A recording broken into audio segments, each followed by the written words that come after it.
शहरजाद की हिकमत और दिलकश बातों से मुतासिर होकर बादशाह ने उस एक और दिन की मोहलत द दी। उस दिन शहरजाद ने अपने हाथों से बादशाह के लिए लजीज खाना तैयार किया।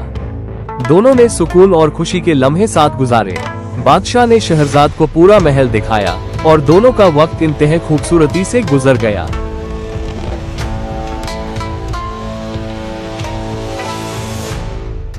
जब रात गहरी होने लगी तो बादशाह ने शहरजाद से कहा, अब मुझे कोई नई और दिलचस्प कहानी सुनाओ।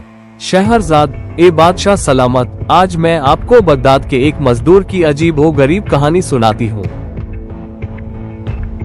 ये कहानी बगदाद के खलीफा हारून रशीद के दौर की है। उस जमाने में लोग सुकून और राहत की जिंदगी गुजरते थे। उसी शहर में एक गरीब मजदूर रहता था जो रोजाना मेहनत मजदूरी करके अपना गुजारा करता था। एक दिन जब वो अपने मामूल के मुताबिक काम की तलाश में निकला तो एक नकाबपोश औरत ने उसी इशारा किया, औरत, ए मजदूर, अपना टोकरा उठाओ और मेरे साथ चलो। मजदूर उस औरत के पीछे चल दिया। वो औरत शहर के मुख्तलिफ बाजारों से गुजरती रही और हर जगह से कीमती सामान खरीद कर मजदूर के टोकरे में रखवाती रही, यहाँ तक कि टोकरा भर गया।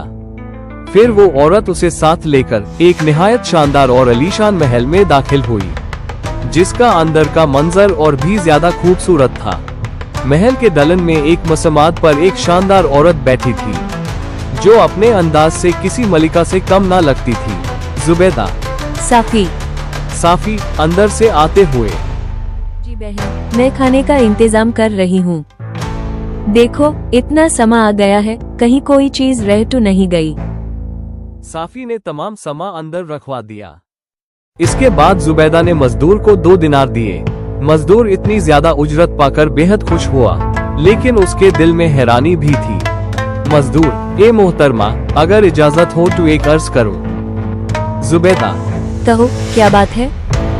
मजदूर, इतना बड़ा महल, इतनी दौलत, लेकिन यहाँ कोई मर्द नजर नहीं आता, इसका क्या सबब है? उसका ये सवाल सुनकर सब औरतें हंस पड़ी। जुबैदा, ये एक राज है और हम अपना राज हर किसी पर जाहिर नहीं करते। मजदूर, मैं ना जाहिल हूँ और ना ही कमजाफ, अगर कोई राज जान लूं तो यूएसईवाई जाहिर नहीं करूँगा। जुबैदा मुस्कुराते हुए, अच्छा, अगर तुम रहना चाहते हो तो एक शर्त है, जो कुछ भी देखो उस पर कोई सवाल नहीं करोगे। मजदूर, मुझे मंजूर है। रात होने पर दस्तरख्वान बिछाया गया। सब ने मिलकर खाना खाया। फिर शराब का दौर शुरू हुआ और गाना बजाना होने लगा। इतने में दरवाजे पर दस्तक हुई। 3 एक आंख वाले कलंदर वहां पनाह मांगने आए। फिर कुछ देर बाद दोबारा दस्तक हुई। इस बार 3 सौदागर थे, लेकिन असल में वो खलीफा हारून रशीद, उसका वजीर जफर और गुलाम मासरूर थे, जो लिबास बदल कर शहर का हाल जानने निकले थे। रात यहीं होती गई और फिर एक अजीब मंजर सामने आया। जुबैदा ने 2 कुत्तों को बुलाया और उन्हें बुरी तरह मारा, यहाँ तक कि खून निकल आया, मगर फिर उन्हें प्यार से गले लगाया, उनके जख्म साफ किया। इसके बाद गाने का दौर शुरू हुआ और हर औरत एक गजल गाती और फिर जज्बात से बेकाबू हो जाती, यहाँ तक कि उनके जिस्म पर ताजियानों के निशान नजर आए। खलीफा हारून रशीद ये सब देखकर हैरान रह गया, मगर जफर ने उस इशारे से सब्र करने को कहा। आखिर सबसे रहा ना गया और उन्होंने राज पूछ लिया।